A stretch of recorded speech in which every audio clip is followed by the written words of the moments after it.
Hey, I'm Sarah Clay and it's Monday, so it's post idea time. Every single Monday, I post a video on LinkedIn giving you an idea for you to post something on LinkedIn. So at least you can write one post a week.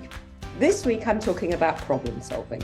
So think of a problem that you've recently solved for a client and write about it or talk about it if you want to do video. By identifying and showing how we solve our clients' problems helps our clients really understand that we understand them. And not only do we understand them, but we can help them. We can solve their problems. So if you identify a problem, say how you're going to solve it, you're going to have your clients thinking, wow, this person really understands me, understands what I'm going through, and can really, really help me.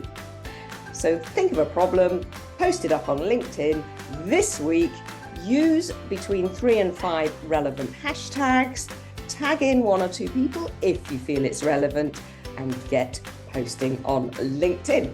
If you like my post ideas, please click my bell or ring my bell, which is just below the banner on my profile. Please follow me and follow my hashtag, which is LinkedIn Simplified. I look forward to seeing you soon. Bye.